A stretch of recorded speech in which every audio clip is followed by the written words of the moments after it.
Good morning friends. I hope आप सब अच्छे होंगे। आपका स्वागत है आपके अपने YouTube channel current affairs for exam में। चलिए आज दिनांक 7/1/2025 की प्रश्नावली शुरू करते हैं। निम्नलिखित में से किसने द्वीप विकास एजेंसी की 7वीं बैठक की अध्यक्षता की? श्री नरेंद्र मोदी, श्री राजनाथ सिंह, श्री गिरिराज सिंह, श्री अमित शाह।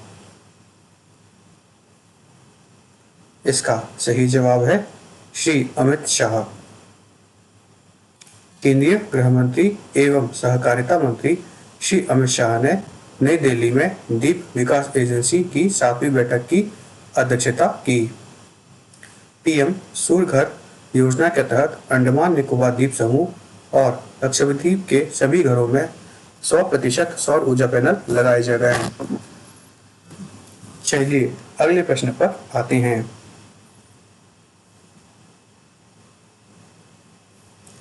हाल के आंकड़ों के अनुसार निम्नलिखित में से कौन सा देश वर्तमान में वैश्विक स्तर पर वस्त्र और परिधान का छठा सबसे बड़ा निर्यातक माना जाता है?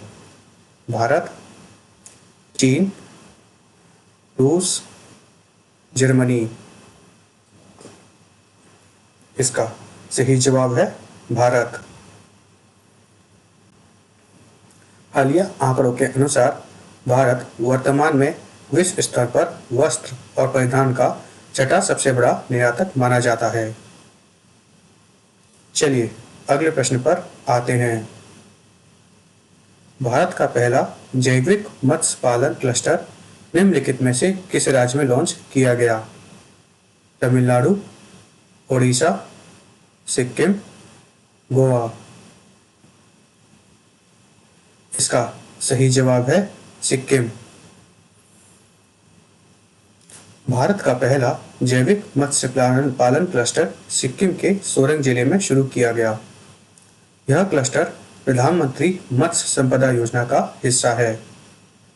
राष्ट्रीय कृषि और ग्रामीण विकास बुनियादी ढांचे और क्षमता निर्माण के वित्त पोषित कर रहा है।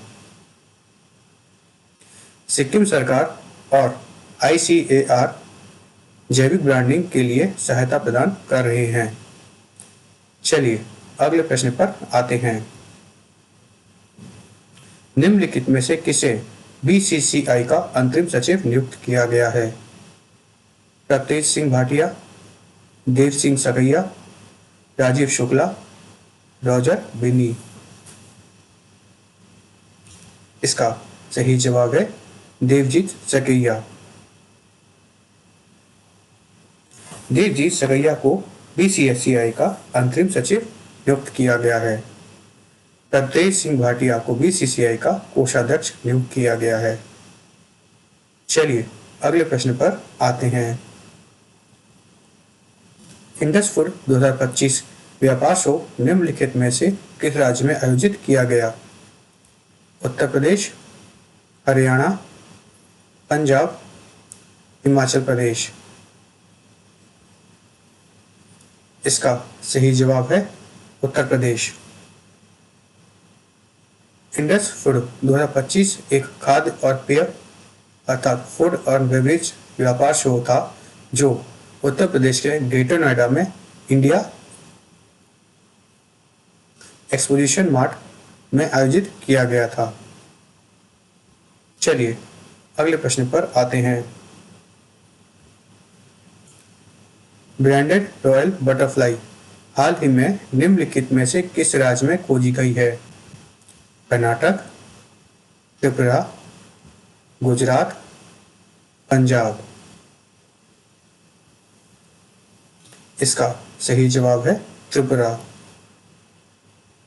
ब्रांडेड रॉयल बटरफ्लाई वैज्ञानिक रूप से राचना जलेंद्र इंद्र के रूप में जाने आ रहा अर्थात हाल ही में भारत में त्रिपुरा में खोजा गया है। यह प्रजाति भारतीय वन्यजीव अधिनियम 1972 की अनुसूची 2 के तहत संरक्षित है। चलिए अगले प्रश्न पर आते हैं। निम्नलिखित में से किसने राजघाट पर गांधी दर्शन आर्ट गैलरी का उद्घाटन किया है? श्री नरेंद्र मोदी, श्री अमित शाह, श्री राजनाथ सिंह, श्री ओम बिरला। इसका सही जवाब है श्री ओम बिरला। श्री ओम बिरला ने राजघाट पर गांधी दर्शन आर्ट गैलरी का हाल ही में उद्घाटन किया है। महात्मा गांधी को अनूठे और आधुनिक तरीके से चित्रित करने के लिए 80 से अधिक कलाकारों ने अपनी कला का इसमें प्रदर्शन किया है। चलिए अगले प्रश्न पर आते हैं। निम्नलिखित में से कौन भारतीय एथलेटिक्स संघ का प्रमुख बना है? अंजू बॉबी जॉर्ज, अबू मेहता, बहादुर सिंह सग्गू, जयंत मल्ला बरुआ।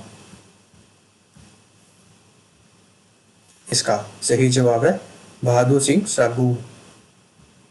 बहादुर सिंह सग्गू भारतीय एथलेटिक्स संघ के नए अध्यक्ष बने हैं। चलिए अगले प्रश्न पर आते हैं। निम्नलिखित में से किस देश के प्रधानमंत्री ने हाल ही में इस्तीफा दे दिया है? Mexico, Brazil, Peru, Canada. इसका सही जवाब है कनाडा। कनाडा के प्रधानमंत्री जस्टिन ट्रूडो ने हाल ही में अपने पद से इस्तीफा दिया है। उनकी बढ़ती अप्रिय लोकप्रियता को देखकर उन्होंने ऐसा किया है। चलिए अगले प्रश्न पर आते हैं। निम्नलिखित में से किसने केंद्रीय आयुर्वेद अनुसंधान संस्थान के लिए अत्याधुनिक भवन की आधारशिला रखी है? श्री नरेंद्र मोदी, श्री अमित शाह, श्री राजनाथ सिंह, श्री गिरिराज सिंह। इसका सही जवाब है श्री नरेंद्र मोदी। श्री नरेंद्र मोदी ने केंद्रीय आयुर्वेद अनुसंधान संस्थान अर्थात सेंट्रल आयुर्वेद रिसर्च इंस्टीट्यूट की नई अत्याधुनिक भवन की आधारशिला हाल ही में रखी है। चलिए अगले प्रश्न पर आते हैं। निम्नलिखित में से किस राज्य में हाथियों की आबादी बढ़कर 5,828 हो जाएगी? केरल, असम, गोवा, हरियाणा। इसका सही जवाब है असम। असम में हाथियों की आबादी 2024 तक बढ़कर 5,828 होने की उम्मीद है। चलिए अगले प्रश्न पर आते हैं। निम्नलिखित में से कौन 2025 में संयुक्त राष्ट्र सुरक्षा परिषद की अस्थायी सदस्य बन जाएगा? डेनमार्क, ग्रीस, पनामा, उपरोक्त सभी। इसका सही जवाब है उपरोक्त सभी। डेनमार्क, ग्रीस, पाकिस्तान, पनामा और सोमालिया 2025 तक संयुक्त राष्ट्र सुरक्षा परिषद के अस्थायी सदस्य बन जाएंगे। संयुक्त राष्ट्र सुरक्षा परिषद में 5 स्थायी सदस्य हैं, जिनका नाम है चीन, फ्रांस, रूस, यूके और यूएसए। फ्रेंड्स, आज का सेशन यही समाप्त होता है। आपको हमारा सेशन कैसा लगा कमेंट करके बताइएगा तथा लाइक एवं सब्सक्राइब अवश्य कीजिएगा। धन्यवाद।